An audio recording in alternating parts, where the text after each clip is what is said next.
All right, everybody, good morning and happy Monday. Welcome to our April CLM webinar.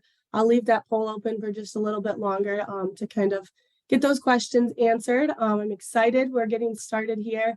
We're going to be looking at the cover crops for livestock grazing. We had some interest in this in a few of our other webinars, so I'm excited that we're going to get to bring this to you guys. This Certified Livestock Manager series is brought to you guys by the Water Quality Extension Associates. So we're going to get started here. I am Courtney Krieger. I am going to be your guys' host today. I am the Water Quality Extension Associate for Fulton, Lucas, and Williams counties.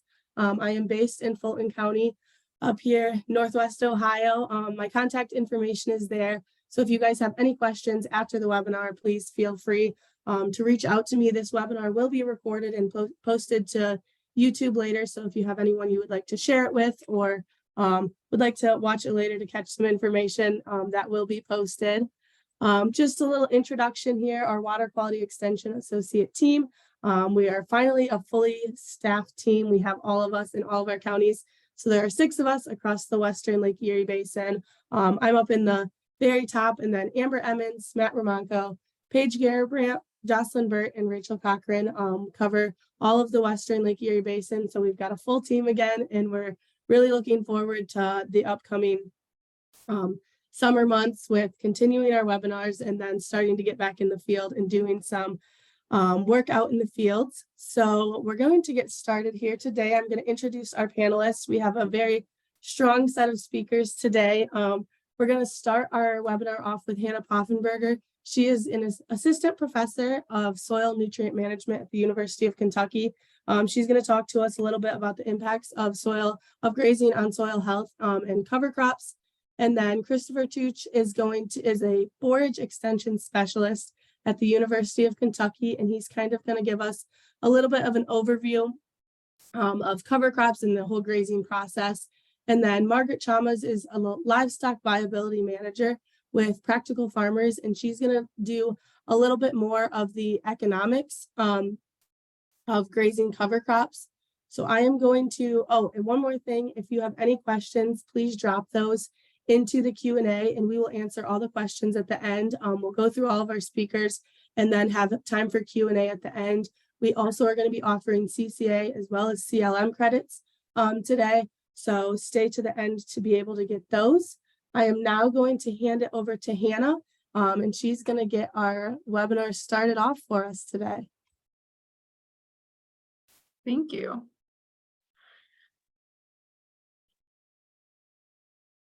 Make sure you can share your screen. Oh, perfect.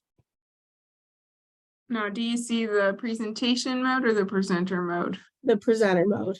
Okay, let me fix that. It's always a gamble of which one it's going to share. How's that? There you go. That is good. Cool. Well, thank you for having me today. So I'm going to talk today about cover crop grazing and soil health. And I want to start off with just kind of reviewing some of the reasons we use cover crops and their benefits for soil health. And I think about cover crops improving soil health both during their growth and also during their decay. And this is important to think about with grazing because we are removing some biomass, leaving less residue there to decompose. But so while the cover crops are growing, one of the key reasons for using a cover crop is for erosion control.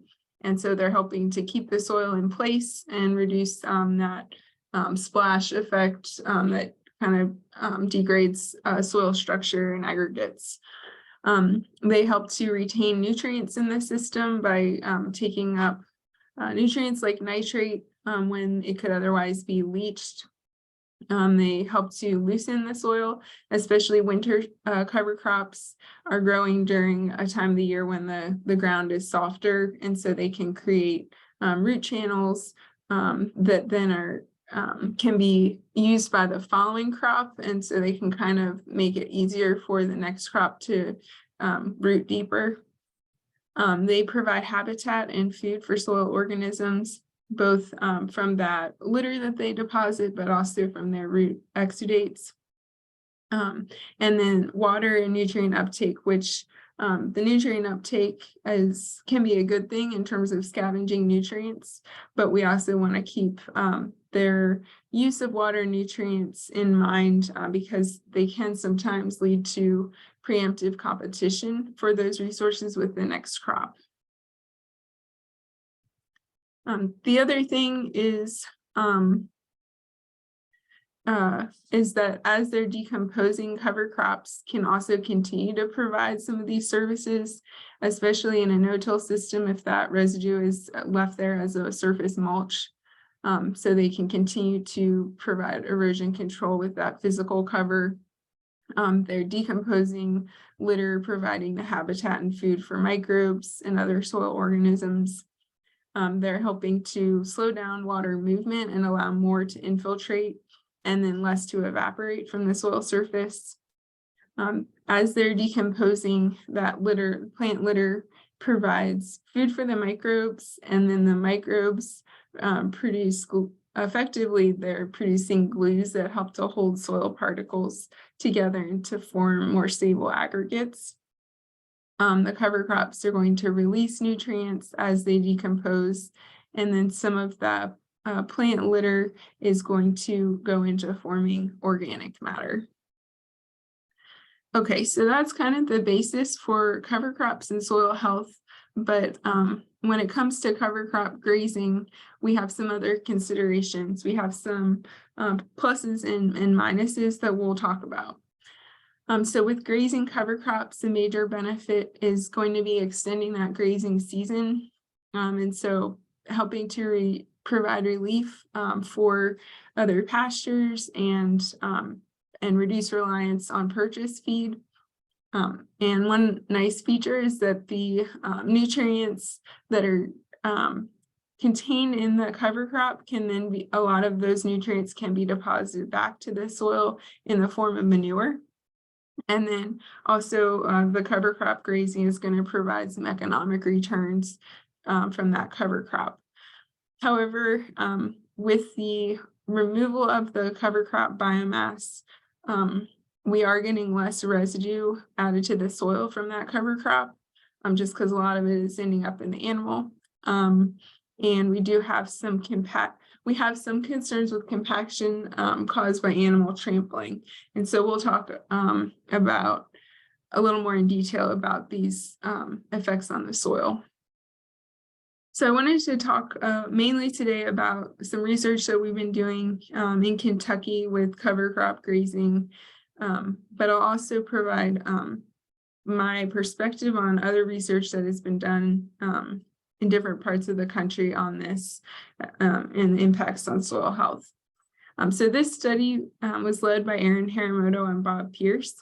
I actually just did the soil sampling and soil health measurements. So I arrived to UK kind of at the tail end of this study. So I really wanted to acknowledge Erin Haramoto and Bob Pierce, who led this study. And that was done in 2016 and 2017, and then 2017 to 2018. And this is a well-drained soil that's got a silt loam surface texture. And the system here was a winter cover crop tobacco system. So the winter cover crops were planted in early to mid-October. And then we had a range of different termination treatments, but basically before tobacco was planted, there was a strip tillage event in the springtime. So the cover crop treatments included rye and crimson clover mix, and then a wheat and crimson clover mix. The termination treatments included chemical termination, either early or late. So early termination in the third week of April and the late termination in mid-May.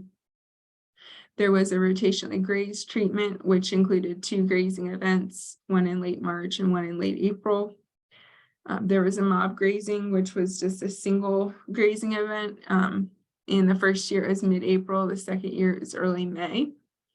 And then there was also hay treatment, so the above ground cover crop biomass removed for hay.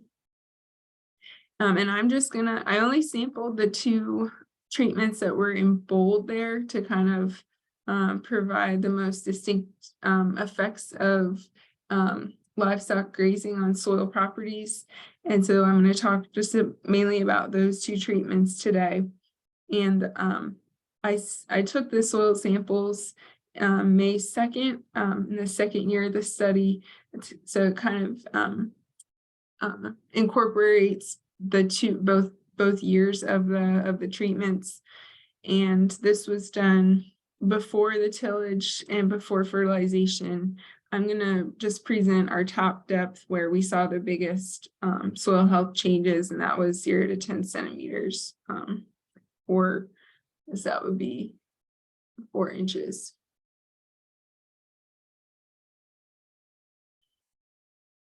All right, and just a little bit more background on how the grazing management was done. This was dairy heifers, and I'm not going to talk about the soil health changes due to rotational grazing, but I thought it could be informative to talk about just how that treatment was imposed for reference on how cover crop grazing could be done. So with the rotational grazing, it was grazed twice each spring, basically when the forage height reached 10 inches, and then the animals were removed when the forage had been grazed down to 3 inches. And that was no more than a couple of days for each grazing event. And that was a relatively low stocking rate of 0.32 animal units per acre. The mob grazing was a lot more intense. That was just done once in late spring, and the animals were moved when all of the forage had either been consumed or trampled, and that was a much higher stocking rate of 16 animal units per acre. And so this is just a photo of what that mob grazing treatment looked like. This was taken in spring of 2017. You can see the cover crop kind of outside of the fenced area was quite productive cover crop. So the biomass was about 8,000 pounds per acre in the first year, and then 5,000 to 6,000 pounds per acre in the second year. One of the things that Bob had noticed was that the rye clover mix was a lot more trampled than the wheat clover, possibly because of that taller stature of the rye. And one other thing that they had noted was that in 2018, the mob grazing was done under less than ideal soil conditions. So it was a wet spring, and so it's just good to keep that in mind as I kind of walk through the soil health changes, because those wetter conditions are going to be make the soil more vulnerable to compaction. So just as a reminder, when we're thinking about soil health, we're considering all 3 of these components: the physical structure, the biology, and the chemistry of the soil. And so I'll walk through some indicators from each of these categories. Okay, so all of these figures are going to be formatted pretty similarly. So I'm going to show the soil health indicator on the y-axis. And on the x-axis here, we have the rye clover treatment on the left and the wheat clover treatment on the right. And then the termination method, we're just comparing the early chemical termination versus the mob grazing treatment. So the early in white and the mob grazing in gray. And these red diamonds indicate the average of each treatment. So we could definitely see that the mob grazing did increase penetration resistance, and penetration resistance is an indicator of how resistant the soil is going to be to any kind of penetration. This is done using a penetrometer, but you can think of it reflecting how resistant the soil would be to root growth as well. And so with the mob grazing, there was definitely an increase in penetration resistance. But for reference, we were still kind of within a reasonable range. We were not to the point that plant growth would be really inhibited or impacted, which is reflected by that red line. So although we did see an increase in penetration resistance, it wasn't very severe. We also saw an increase in bulk density. Again, we were kind of below that red line here, which is indicating a really compact soil based on the soil texture that we have. But a higher bulk density is going to indicate more compact conditions and less pore space. So that was, kind of negative effects so far, at least on the physical properties, but again, not to a point where we would be majorly concerned. This is a photo that Bob took in 2018 following the strip tillage, and just kind of highlighting that the animal grazing or the mob grazing treatment did lead to more cloddy soil conditions and less favorable seed bed than the treatments that were not grazed. And here he's just showing the hay cut treatment, but I think really highlighting the mob grazing was kind of not great for the soil structure. On the bright side, we did see some positive effects of mob grazing on the soil chemical indicators. So this is showing soil inorganic nitrogen that was significantly higher following mob grazing, both with the rye clover and the wheat clover treatments. And so this is representing our plant available forms of nitrogen, and most crops that are not legume crops do benefit from that higher soil inorganic nitrogen. And this is probably the result of the manure deposition during that mob grazing event, providing nutrient like available forms of nitrogen to the soil in the spring.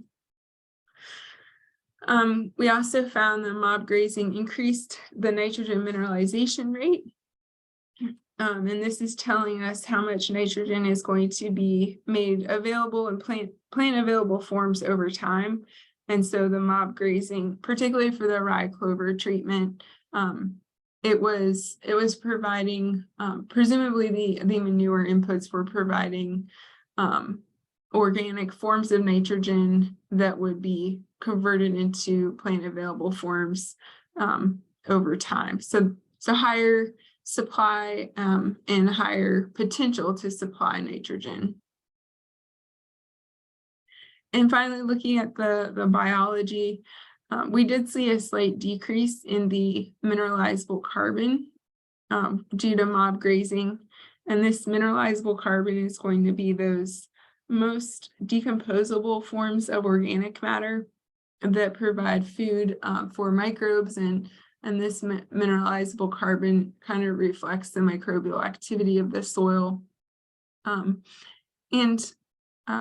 Probably this decrease is related to the fact that the animal grazing removed plant residue in the mob grazing treatment, and so there was less plant litter getting returned to the soil, and that plant litter is the major source of this mineralizable carbon in these cover crop systems. And so just to summarize the results of this study, we found some negative and positive impacts of grazing on soil health. So the mob grazing increased the penetration resistance. It also increased the soil inorganic nitrogen supply and decreased the biologically available carbon. I didn't show the results where we didn't see effects. We did not see an effect of grazing on the springtime soil moisture or on the tobacco yields. And in general, we found that the rye clover mix led to more changes in soil health due to grazing than the wheat clover mix. So the next part of this talk is just to kind of broaden the scope a little bit and compare the results that we found to other research. So looking at grazing of cover crops on soil health or soil organic matter, from the research I could find that measured biomass, above ground biomass inputs from the cover crop in grazed and ungrazed treatments. They found grazing decreased the above ground inputs by about 90%. And so we know that lower residue inputs to the soil is usually going to correspond to less buildup of soil organic matter. However, we do have the manure inputs that can partially compensate for biomass removal. And the manure is generally a more stable form of organic matter since it's already passed through an animal. And it tends to be, although it's the organic matter is pretty stable, there also tends to be pretty easily available forms of nutrients in animal manure. And that can help to stimulate crop growth and possibly lead to more residue inputs from the crop. And so other short-term studies, you know, there haven't been a lot of long-term studies that I could find using cover crop grazing, but from what I could find that are relatively short-term, they don't find negative effects of grazing on the biologically active organic matter. So that's a good thing. It seems that the removal of cover crop biomass seems to be mostly compensated by the manure input benefits. And then looking at other research on soil compaction. So these are some different studies. You can see the two major locations of this research is in Georgia and then Nebraska or Colorado, Nebraska, and Kansas. And these studies measure bulk density or penetration resistance or both. And so I'm using any of those as indicators of compaction. The systems were generally either a winter grain and a summer cover crop that was grazed. And that was seen in the top Georgia study, and then the two the bottom study in Colorado, Nebraska, and Kansas. Or the other system was a winter cover crop that was grazed and then a summer grain crop. And then there was kind of a diversity of how the livestock stocking rates, but generally, you know, 0.5 to 1.5 animal units per acre over anywhere from 1 to a few months. But all of these studies did find that the grazing increased compaction. However, in general, it was not enough to be really damaging. It wasn't kind of to a severe degree.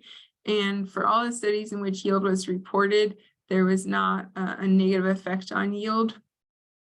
The other thing that came out of these different studies was that typically the no-till systems were more vulnerable to compaction by grazing, and also that the winter graze cover crops were more vulnerable to compaction by grazing than the summer graze cover crops. And so I wanted to mention something, just because compaction is really emerged as the major soil health concern with grazing. And so just some thoughts on how soil compaction could be minimized. We know that soil strength is going to be the lowest, and the soil is going to be most vulnerable to compaction when it's wet. And so we want to avoid grazing on wet soils unless there's a large amount of vegetation there to kind of minimize that trampling effect directly on the soil. And so basically field capacity is when the soil is going to be most vulnerable to compaction, which is basically the soil condition a day or two after a heavy rain event. So when there's heavy rain in the forecast, you'll want to have a plan to move the livestock so that they're not causing any compaction when the soil is wet. And then the other thing would be avoiding the concentrated foot traffic. So I'm using strip grazing to rotate animals, moving around the water and supplemental feed, avoiding access to natural shade and waterways. And I wanted to acknowledge these recommendations were derived from Megan Filbert, who is a livestock coordinator at Practical Farmers of Iowa, and somebody who I talked to a lot when I was working on this research at UK. So she's a good resource, and I think her predecessor is going to be speaking later today. And so overall, the take-home point of this research, cover crop grazing can be beneficial for soil health, but we just have this caveat that we do need to carefully manage grazing to avoid damage to the soil, and that's really avoiding grazing during the wet conditions. And so I wanted to just acknowledge major people who have contributed to this work: Aaron Hiramoto, Bob Pierce, Megan Filbert. The funding was provided by the Kentucky Tobacco Research and Development Center.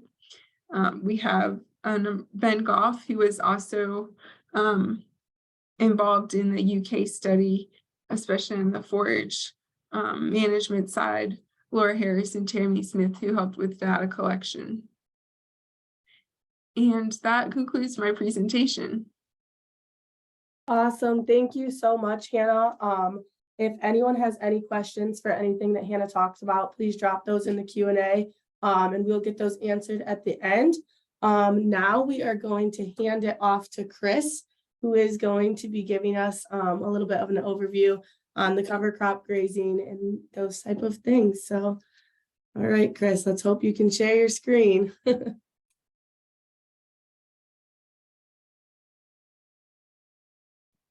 you hear me okay? Yep, we can hear you.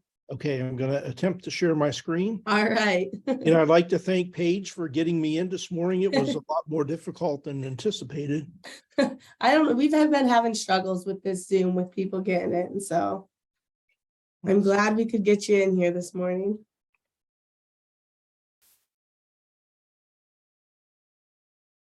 Let's see, allow Zoom to share your screen.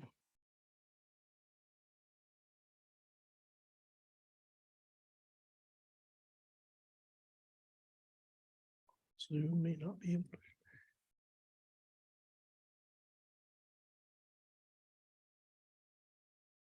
Let's see if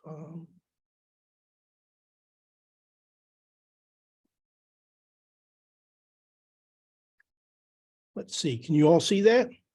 Yep, it's not in presentation mode. It's just in like there you go. Perfect. Okay. You're good to go. Thank you, Chris. Okay. Thanks for having me. I'm going to talk a little bit about cover crop options and then considerations for grazing today. And Hannah did a great job this morning, and I'll cover some of the same points. So I want to talk just a little bit about cover crop species for grazing. And there are a number of different species. We're going to focus in on the cool season annuals. That would be what we would include in most row cropping systems.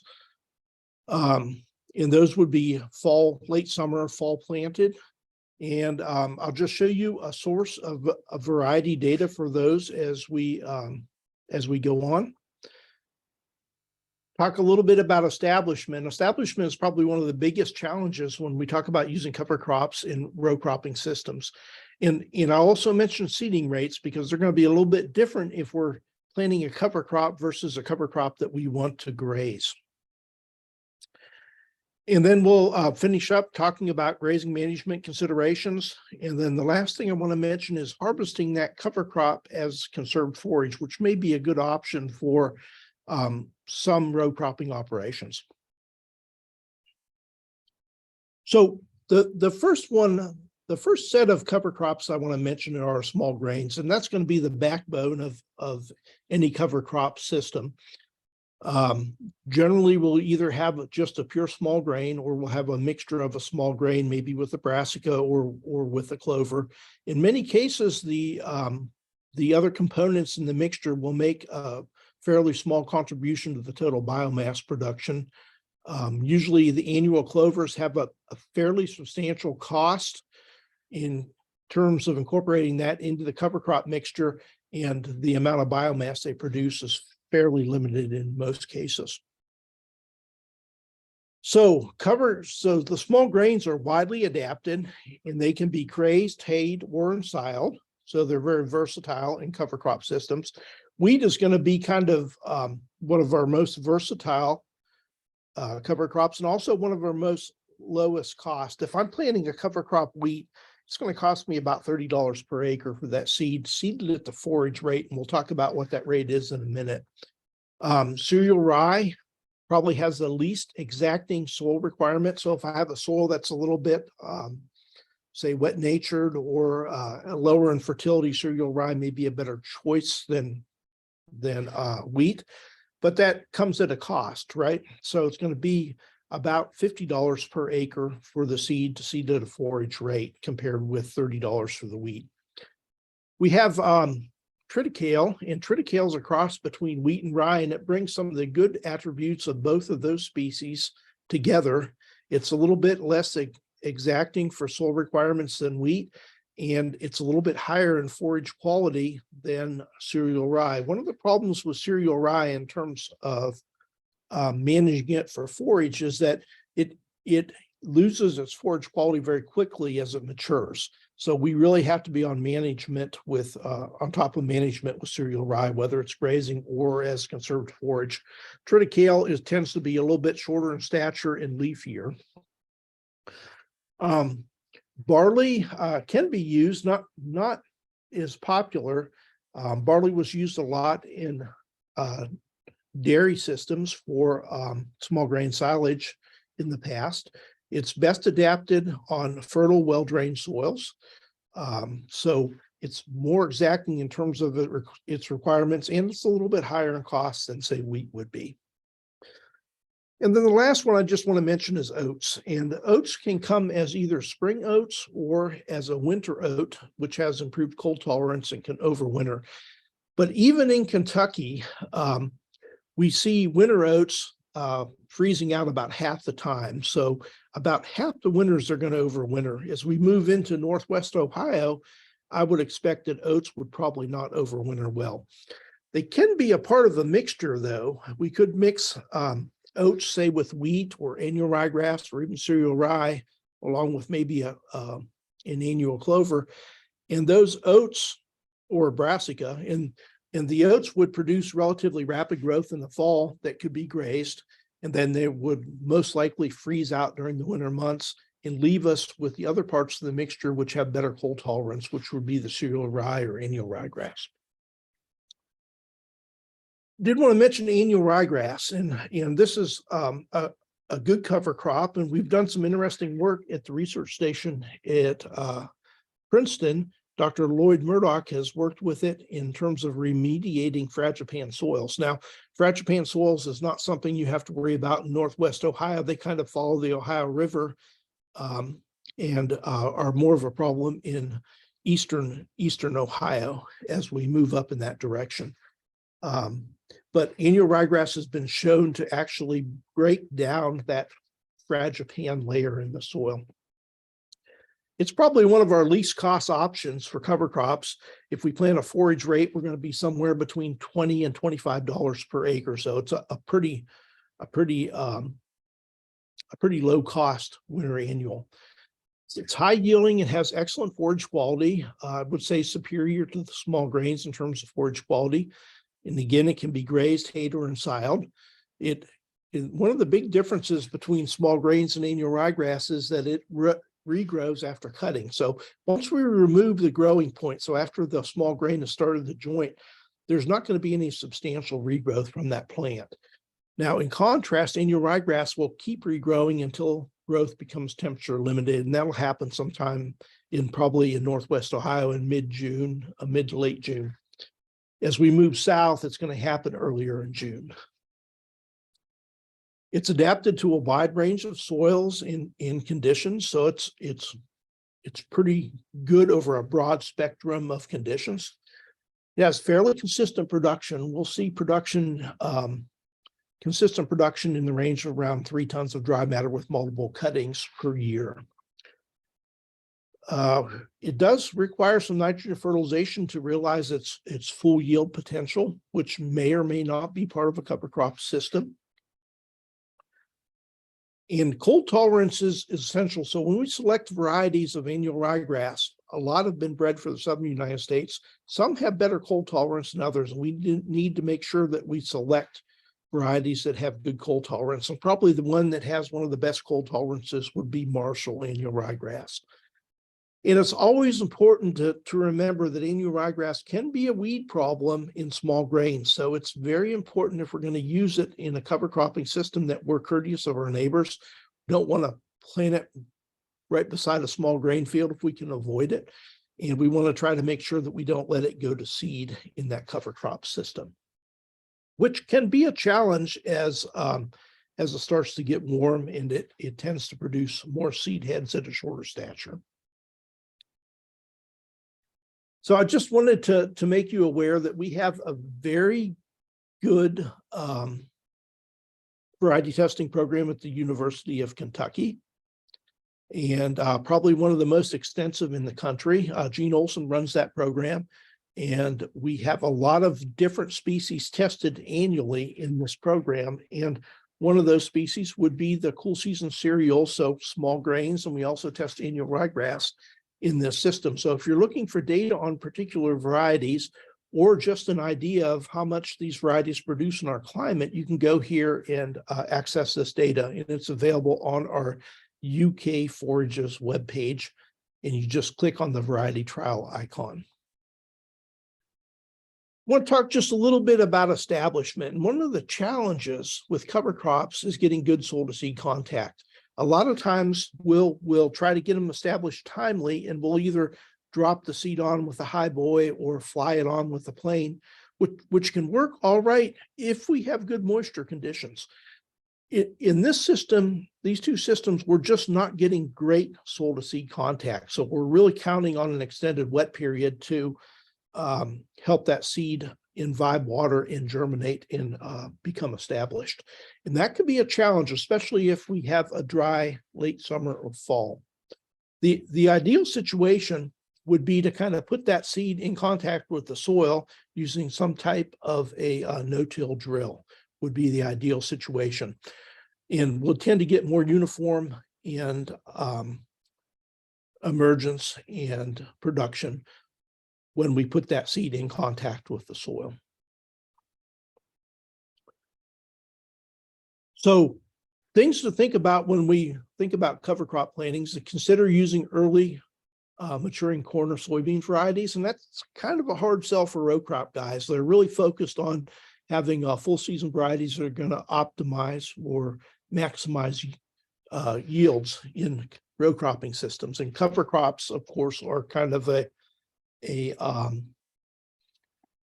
cover crops are kind of an afterthought after the row crops are off.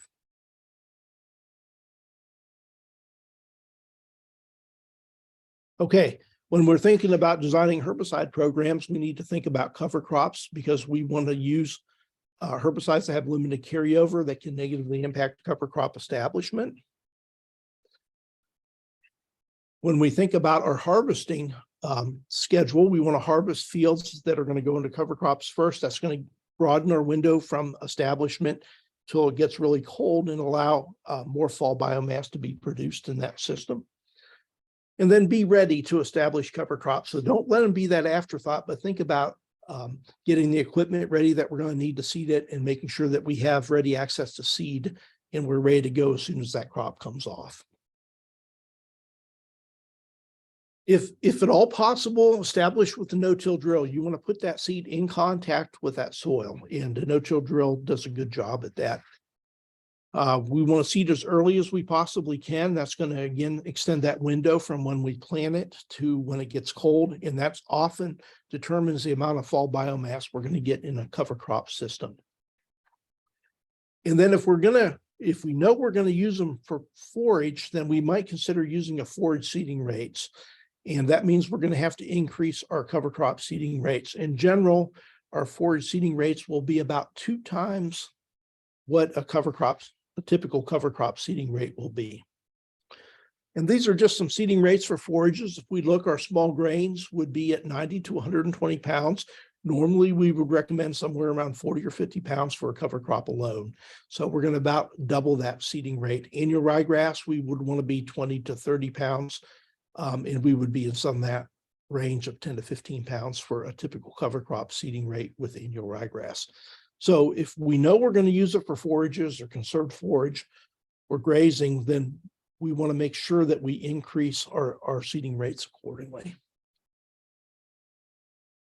So let's talk about some considerations for cover crop grazing. Fence requirements, and I know that sounds silly, but as row crop prices go up, fences tend to go out. And a lot of farms that used to have fairly good perimeter fences don't have fences anymore. So we need to think about that when we're thinking about grazing cover crops.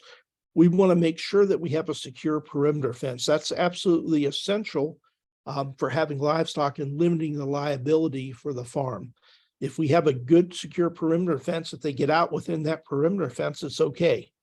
We can subdivide within the farm or within that perimeter fence with temporary fencing, but we would never want to use temporary fencing as the primary perimeter fence. We want to make sure that we have access to water, even though cover crops tend to be very high in moisture, probably 80% moisture in the plant, we still need to have access to fresh water. And if we know we're going to be grazing cover crop fields, installing some frost-free waters is probably a pretty good idea. We're going to be grazing cover crops, during late fall, early winter, when freezing of water tanks could be an issue, or in the late winter or early spring when freezing can be an issue. So some frost-free waters strategically placed on the farm for cover crop grazing could be an important part of that cover crop grazing system.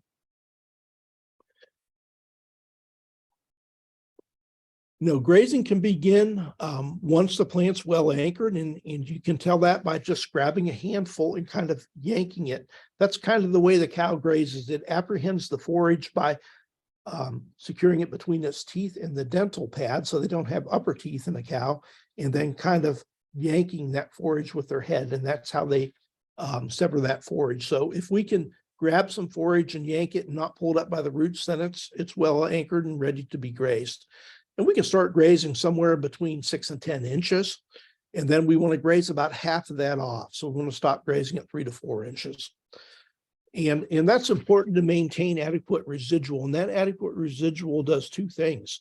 It, number one, leaves leaf area to collect more sunlight and regenerate or cause more regrowth to occur in that plant. The closer we graze it, the longer that regrowth is going to take. And then we want to keep enough ground cover to protect the soil. And really, we want a minimum of about 4 inches of ground cover in most cover crops, which will give us around 1,000 pounds of dry matter per acre to protect the soil with. I like when we're grazing cover crops, they tend to be in a vegetative state, and they tend to be very high quality. And move through the animal very quickly because they're very digestible. And I like to give animals access to a good quality dry hay when we're grazing cover crops. And if they do have any kind of metabolic issues, they can go to that dry hay to get some fiber within their system. Always give access to a high, free choice access to a high quality mineral. And I would recommend using a high magnesium mineral for cover crops, and that will eliminate your problems with grass tetany if you're grazing cow-calf pairs. And then just watch the animals for forage disorders. If for some reason there was a lot of residual nitrogen in the soil, we could accumulate toxic levels of nitrate in cover crops. We could have bloat, and again, grass tetany or hypomagnesia or low magnesium in the forage. So just keep an eye these aren't game stoppers, but you just need to watch the animals, and if they're having problems, get them off and feed them some good quality dry hay.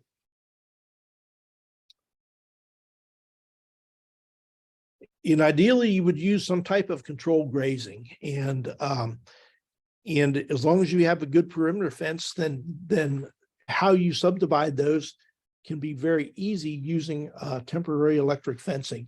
And again, animals need to be trained to that fence. If they've never seen a polywire before, there's a good chance that they may walk through it until they get used to it. So training those in a dry lot, and we can talk more about how to do that if you would like later on, but getting them accustomed to that polywire, electrified polywire, is really important before we put a bunch of animals in a paddock with just polywire divisions. And then as Hannah alluded to, we want to avoid compaction, and we do that by grazing fields that are dry and grazing fields that are frozen. You know, when it's wet and they're soft and muddy, we need to go to another place with the livestock, into a sacrifice area. And we've got to build that into our plan to get off those fields. And that's going to really help to reduce compaction, which is a primary concern of many row crop producers.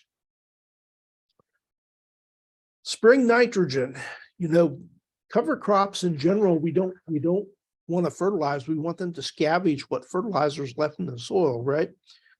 But at some point, if we look at our cover crop in the spring and grazing's really on our mind, and it looks a little peaked, which means there's probably not a lot of plant available nitrogen left in the system, then we may put a little bit of nitrogen on to stimulate early growth and give us more biomass production.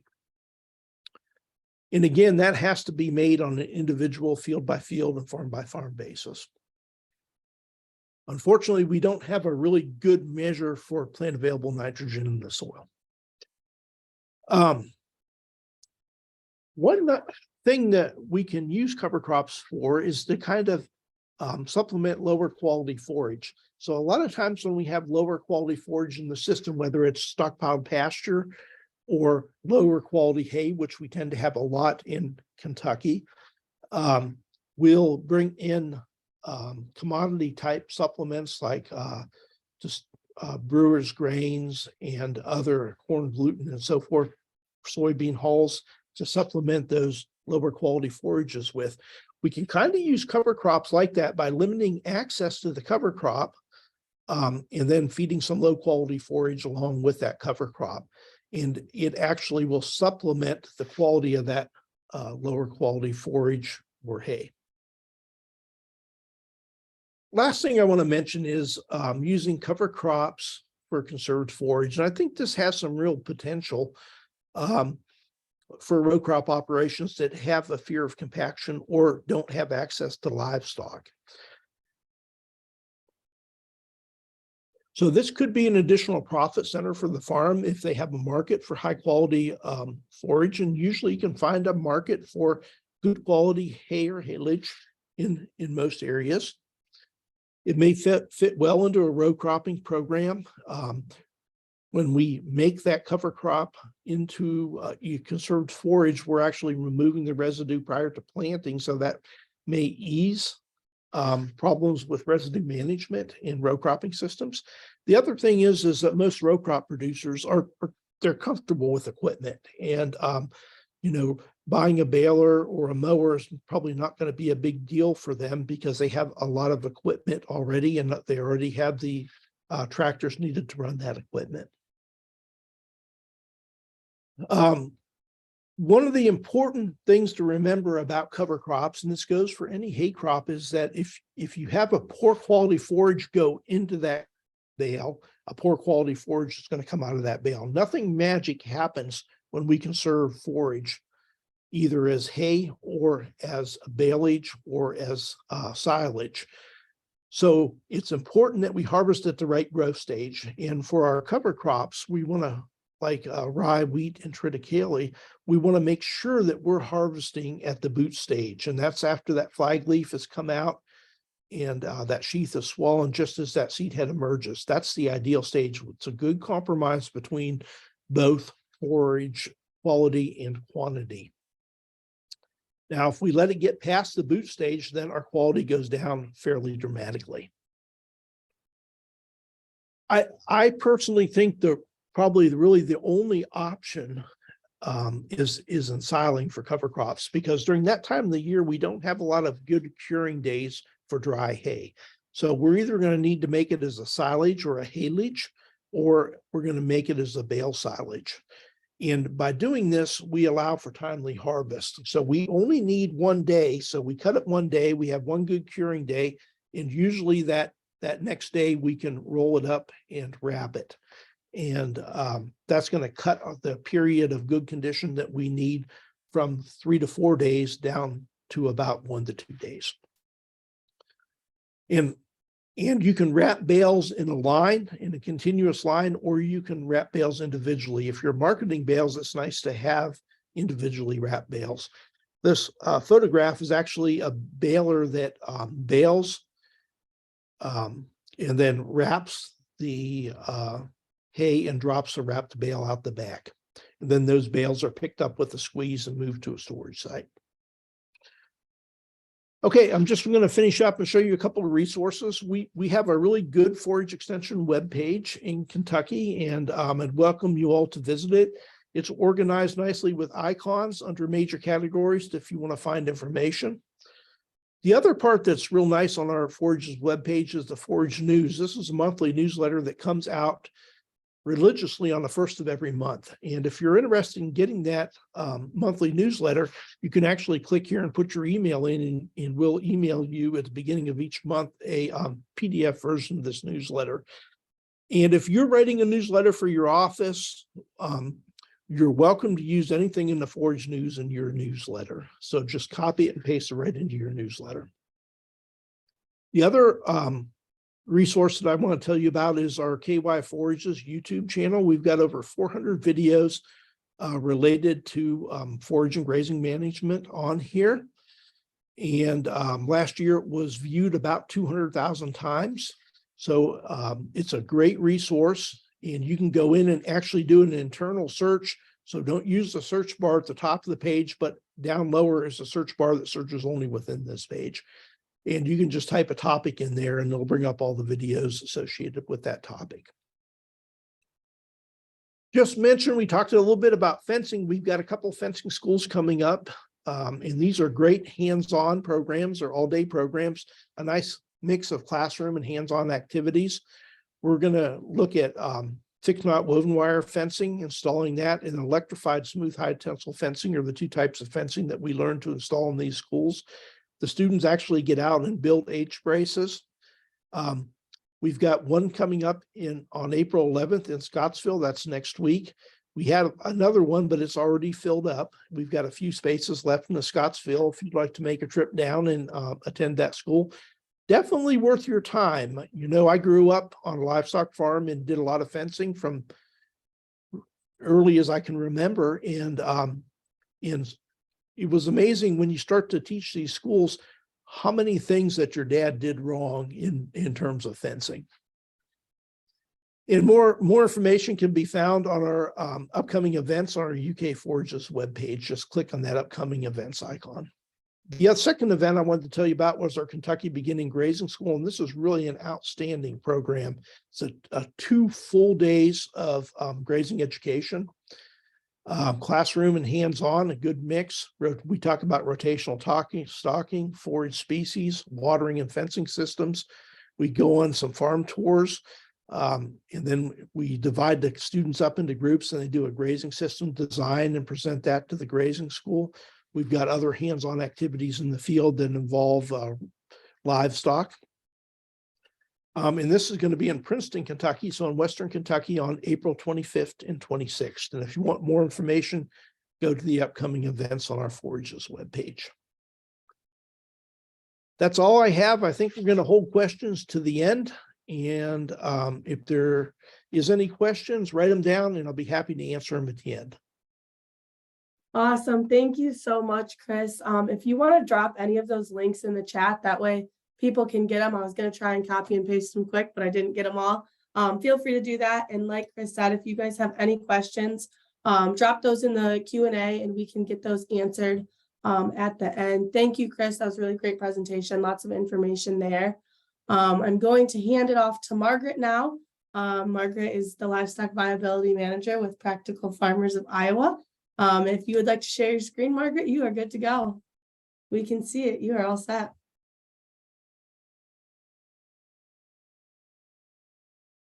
Oh, we can't hear you, Margaret.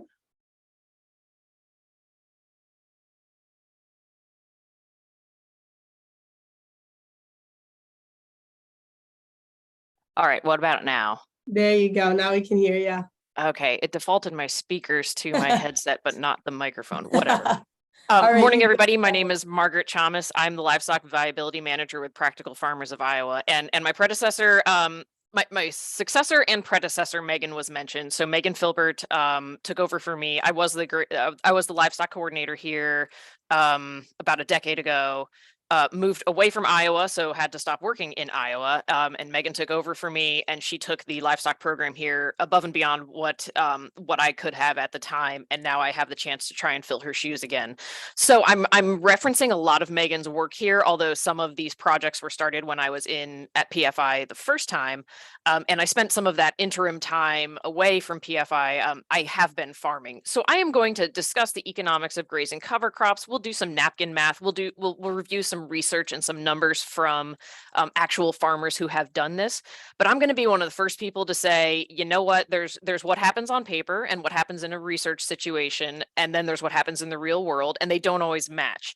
And there's nothing wrong with saying, you know what, sometimes even if the numbers look like they pencil out, you can look at a situation and say, hey, this is just not right for me. So while I have a lot of success stories here about grazing cover crops, I also have some, hey, it just doesn't always work.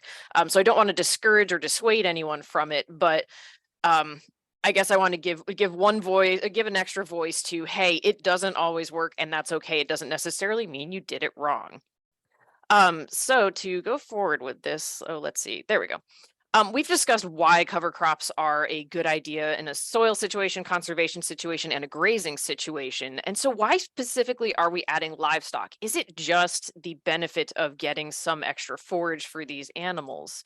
And then beyond adding the livestock and seeing who benefits from that, is the whole thing worth it? Again, does it pencil out? And then is it just feasible and practical in your situation?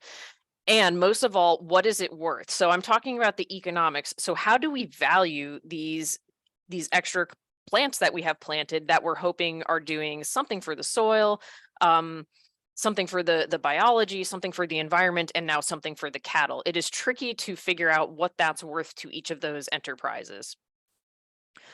This is a really cool slide from Greenland's Blue Waters. They've got a really neat project called Match Made in Heaven that is integrating crops and livestock, both row crops and cover crops within row crops. This is a really cool infographic they made.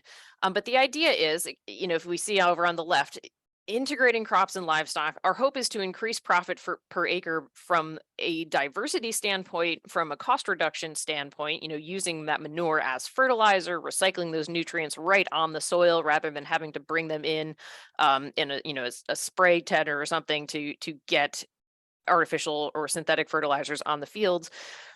Diversifying the income sources, and then also benefiting on a more environmental side. So there's lots of reasons to integrate crops and livestock, and cover crops are one of the easiest ways to do that. We've already heard some of the rules of thumb and thoughts on species selection, so I won't go through this. I will say I'm presenting from a Iowa and upper Midwest centric perspective in terms of our climate, in terms of the other types of crops we're dealing with. And so for us, cereal rye is kind of where it's at. Some people have experimented with triticale and will occasionally add brassicas to the mix, but we're mostly looking in a lot of my numbers and a lot of my practices are based on a situation where oats will winter kill, pretty much any brassica will winter kill, and so that affects our species selection because of just when things will or will not grow or die off. So for us, if we're doing fall grazing, we're looking at oats, rye, or some of the brassicas, and then on spring grazing, we would look at rye or triticale or barley or even wheat, and then some of the legumes can overwinter here, but brassicas papas will not, oats will not. And that may be different depending on where everyone's coming from.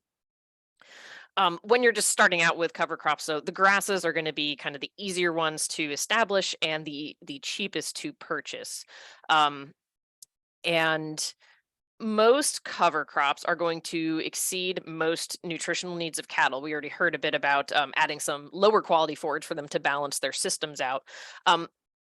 It is not super duper common by me, and where I'm referencing all this information from, it's not terribly common to have fall calving cows.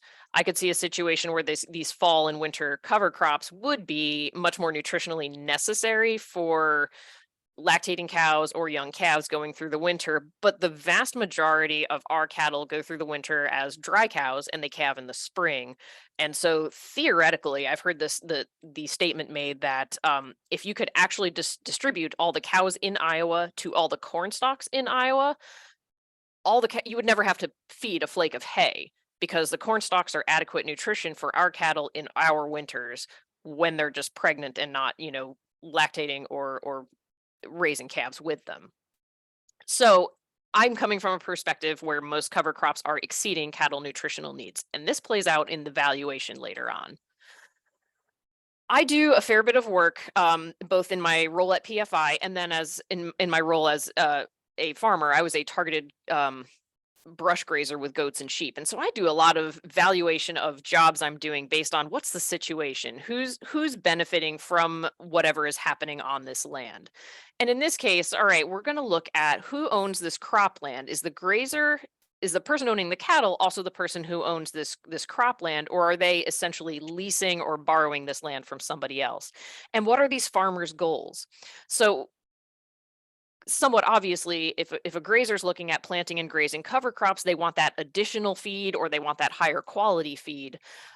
Hopefully, we're also working with a row crop farmer who wants some of the environmental and soil benefits of cover crops, but that's not always the case, or at least it's not always the case when, say, a grazer says, I need more stuff to graze. I wonder if my neighbor would let me seed cover crops instead of just grazing corn stalks. So the perspectives and goals of these individuals sets the stage for who's valuing the cover crop how. And let's look at this as a leasing perspective. So pasture leases, grazing during the summer or the normal growing season, it's usually, at least around here, it's dollars per acre per year, or sometimes dollars per acre per month. This is just what pasture is valued at, average grass, some legume pasture. That rate's going to be influenced by whether there's infrastructure or not, and roughly how much forage or how high of quality of forage is expected to be produced. Basically how many animals can be carried. The grazer is the one who has control of what animals are being grazed and when and for how long. They are renting that pasture, so it's theirs to use. And so most regions or most states have general kind of ballpark figures of what an acre of pasture is worth based on this. So, you can usually look that up through your extension service. So again, in a pasture lease situation, the grazer is paying for the privilege and right to use this land as they see fit. The grazer is the one benefiting. They're getting the feed for their livestock, so they're the ones who are paying the other person. They get the main benefit, so they get the main feed benefit, so the other party is the one getting the dollar benefit. This changes when we start to talk about leasing cropland. Leasing crop fields with cover crops is a little bit different. So we don't have as consistent or established of a yield of cover crops. It's variable year to year, season to season. And you're not leasing, a grazer does not necessarily know that they can graze that entire pasture or field for the winter. We discussed earlier the concerns with grazing on wet ground. So what happens if it's a very wet season and the grazer, out of respect for not damaging the soil, decides to pull those livestock?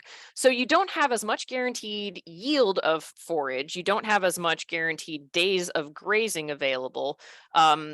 There's other concerns involved that like the pugging that could increase the labor required, and there's not always infrastructure on these crop fields. And again, the expectations and goals of the landowner and the cattle owner might not align. The landowner, the crop field owner might say, I really want a certain amount of cover residue remaining on this field for the environmental and soil benefits, but the grazer says, well, I want to graze this forage, so they might want to take more than, take more than the usual take half, leave half. So a lot of times, though, it's still assumed that the grazer is the one receiving the benefit because their animals are getting additional feed. But the landowner does benefit from these cover crops, and the landowner may have expectations of the grazer, like removing the animals when it's too wet or building fence that they then take down later. So it's a little bit harder to say who pays who in this situation, because both landowners or both farmers benefit theoretically. And both have some costs involved here. So some things to think about when you're valuing, when you're trying to set a dollar value on cover crops. Who is paying to plant it? Who selects what species are the ones going to be planted? Does the grazer say, well, I want to plant mostly grasses because I just need tonnage, but maybe the row crop farmer says, I want something that winter kills because I don't want to have to spray it in the spring. Who then, gets to choose that? What happens if germination or yield is poor? Especially if the grazer paid for that cover crop, what if it doesn't germinate? Now, does he have to just eat the cost of that and now go buy hay on top of it? Who determines when livestock can start grazing or if they have to be removed, say if it's wet? And how do things change when you consider termination of the cover crop or crop insurance requirements? Who's responsible for making sure all those requirements are met? If there's cost share involved to get cover crops on these acres, who gets the benefit from that cost share? And so ultimately, how do you value the cover crop? It is not a simple question. So here's a case study from a farmer I have worked with for many years now. He's a cattle grazer, central Iowa, and he grazed his cattle on row crop stubble over the winter. And he wanted to try grazing cover crops because he's a big believer in building soil health, but he also wanted that additional tonnage to graze. And so his neighbor, his row crop neighbor, whose fields he usually grazed just the stubble, that row crop neighbor was willing to let him try planting cover crops and grazing them. So this was after corn, going into beans the next year. The grazer paid for everything for the cover crops.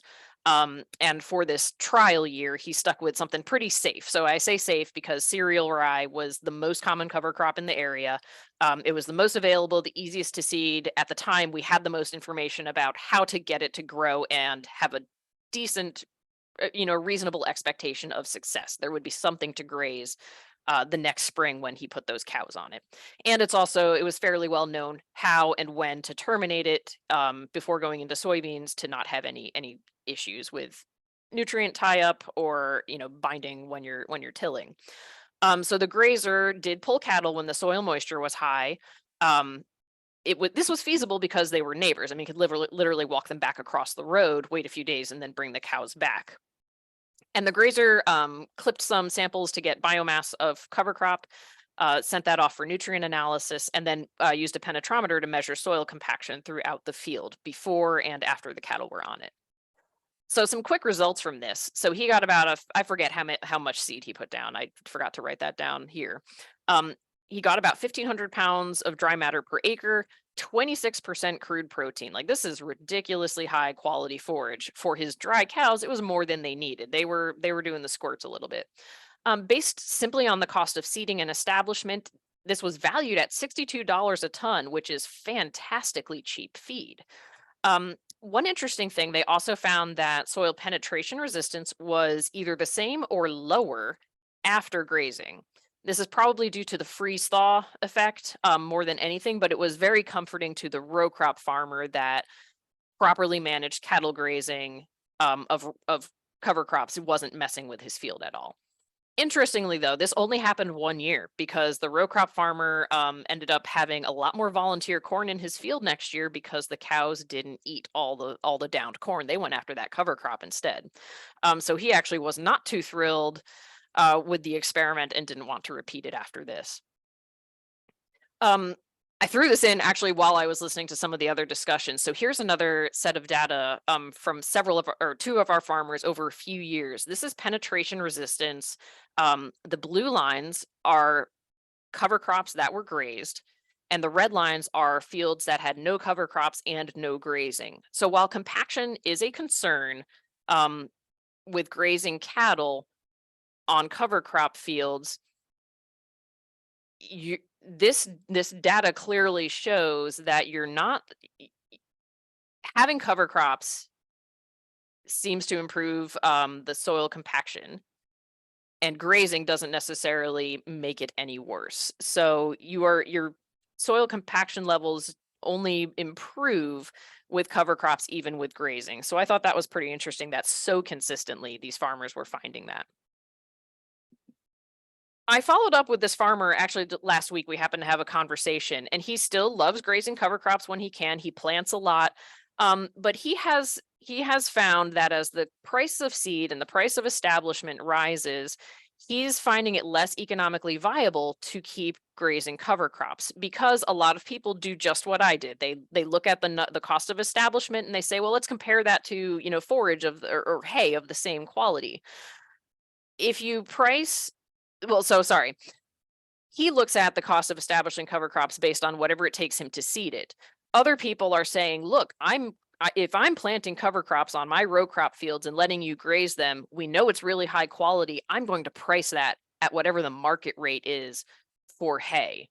And so this is like pricing at, you know, alfalfa dairy quality hay.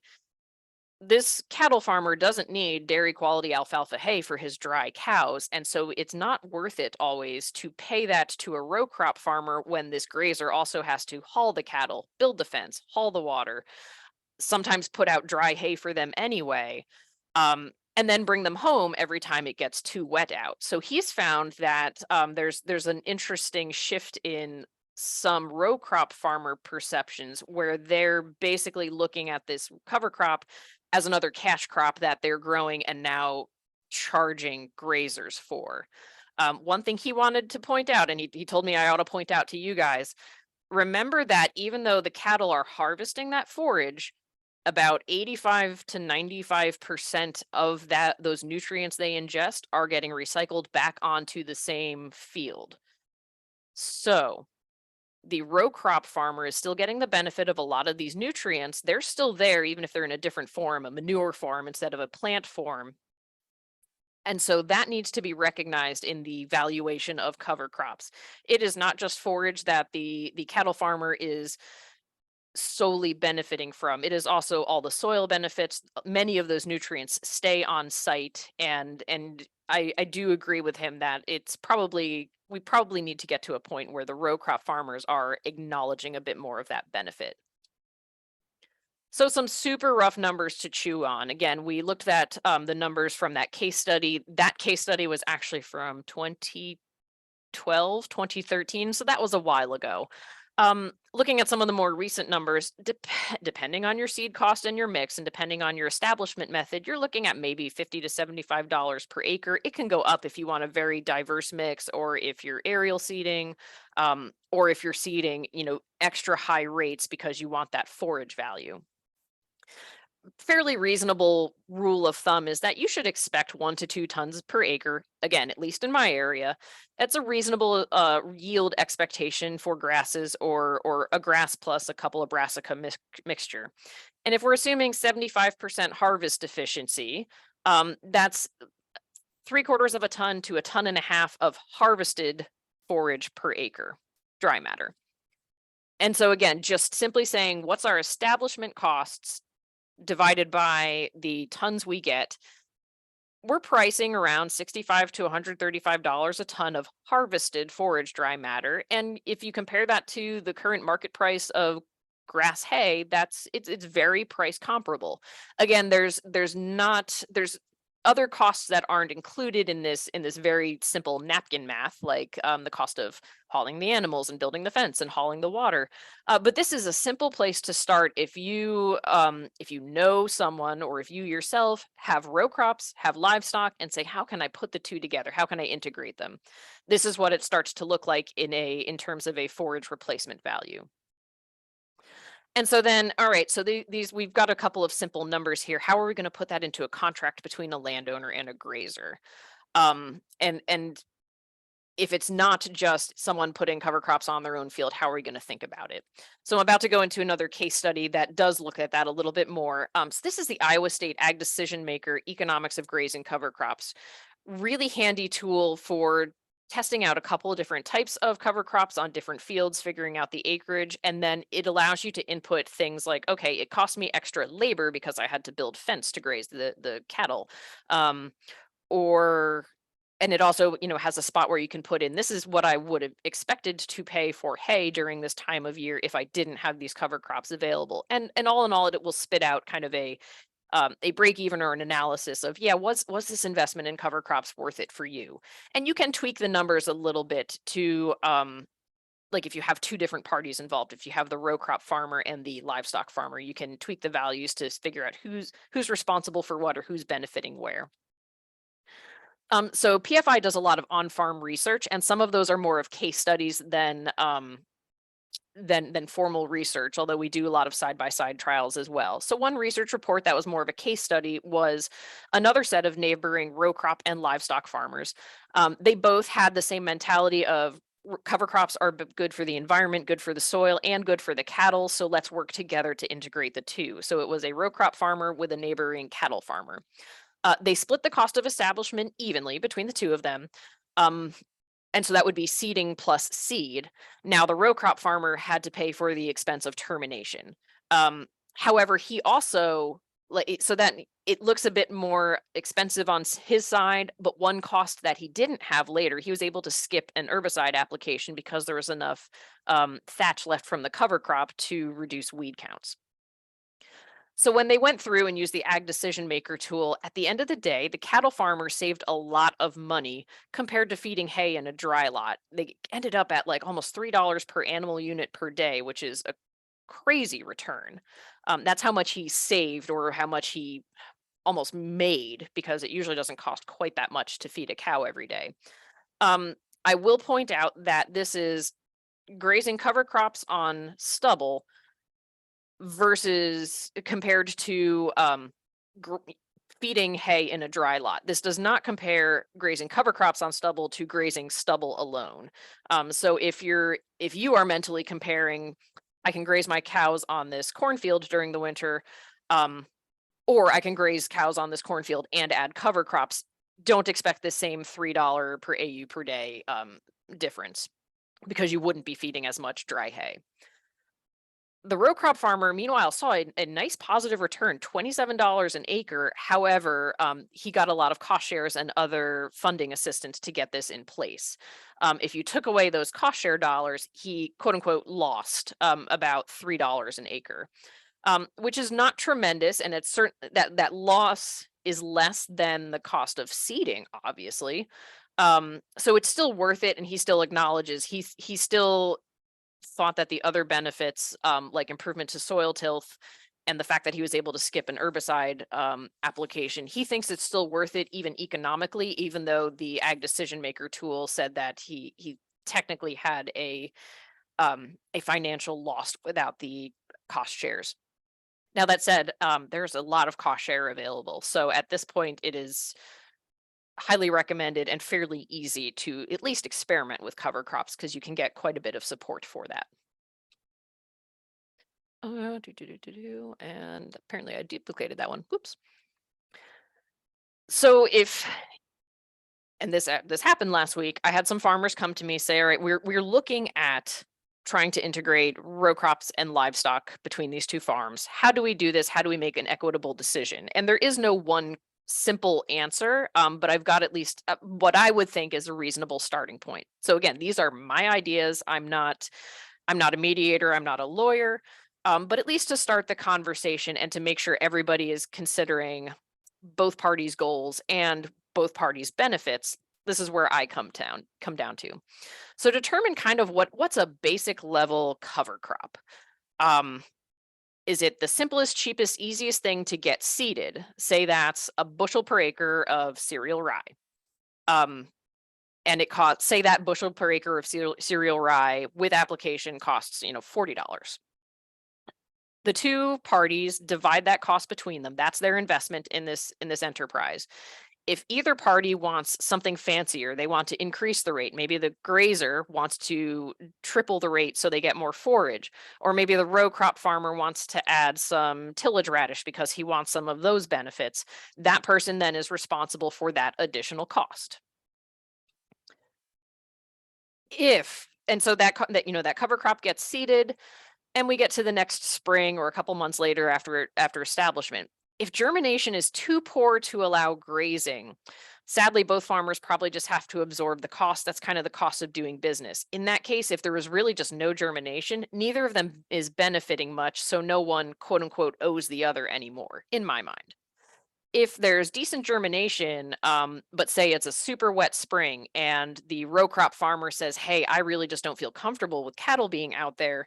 To me, now the row crop farmer is getting all the benefit of the cover crop, but that grazer hasn't gotten any benefit. And so in my mind, it is now the row crop farmer's responsibility to reimburse the grazer for the grazer's share of the establishment costs. Basically, just pay them back a little bit to make it a little bit more equitable, since the row crop farmer got the benefit, the grazer did not. Again, this is just my idea. This is kind of modeled after fence laws, at least in my area. There's a basic level of, this is a basic fence cost. Each person takes half, but if someone wants more, a fancier fence, then it's their responsibility to take on that additional cost. Couple of ways that we can link row crops and livestock, because that is one of the big things that we're seeing needed as there's less and less land available for farming. Prices keep going up and it's harder to get in. The Midwest Grazing Exchange is an excellent way to, within my region, to link cover crops and livestock, or any sort of extra pasture and livestock. And I know there's grazing exchanges around the country, so you can create a listing. It's kind of like a visual Craigslist for people needing pasture. There are a lot of different publications on pasture leases, crop leasing arrangements, and more. Greenlands, Blue Waters, and the Midwest Perennial Forage Working Group are some great places to get those. And then practicalfarmers.org, we've got a lot of documentation on grazing cover crops. And again, a lot of this was by Megan, although I had a few of them back in the day.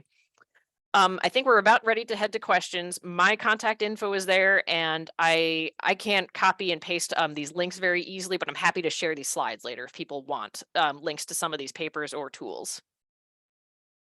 Awesome. Thank you so much, Margaret.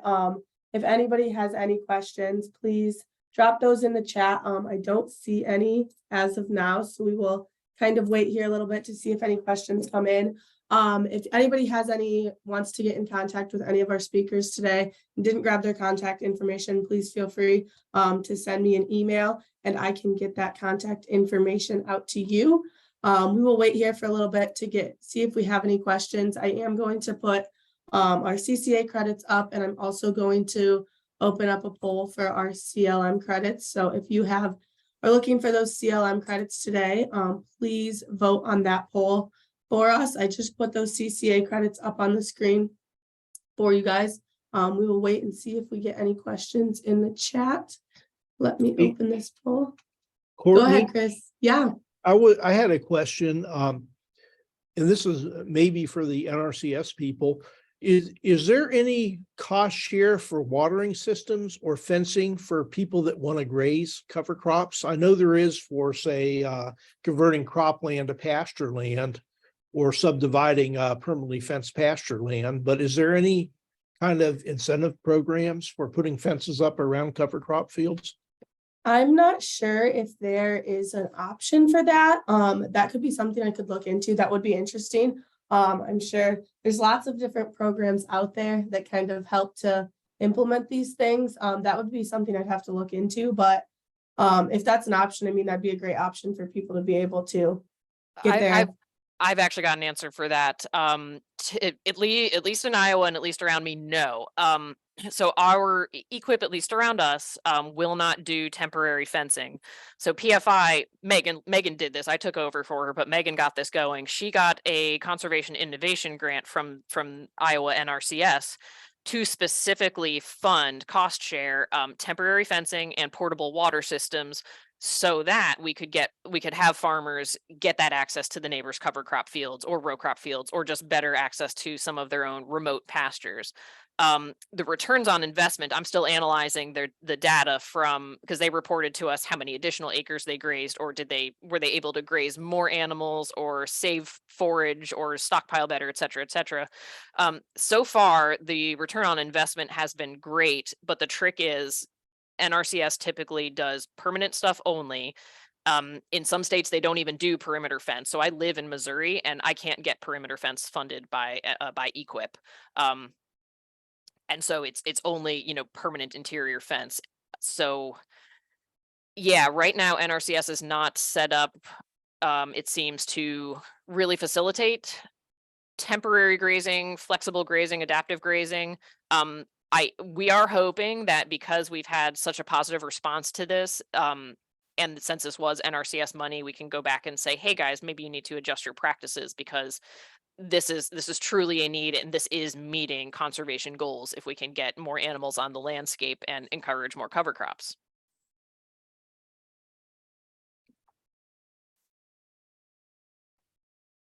All right, well, I'm not seeing any other questions in the chat. I have that poll launched, so if anyone needs those CLM credits, please get that poll answered. Just a little promo for our upcoming webinar. We are going to continue our CLM webinars through the rest of the year.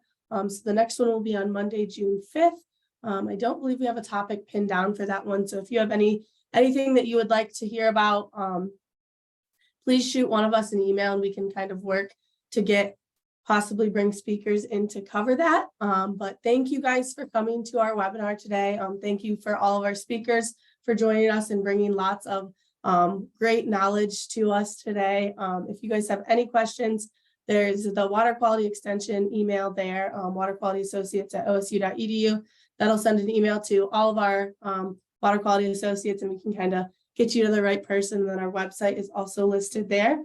So thank you to everyone for joining us today, and have a great rest of your week, and hopefully enjoy the spring weather that is finally coming to us. All right. Thanks. Thanks Thank for you, having guys. me. Yep, it's a pleasure. Yes, thank you guys so much. We really appreciate it. I'm going to stop recording now, maybe. Do you post these recordings somewhere? Yes, so the recording will be posted onto our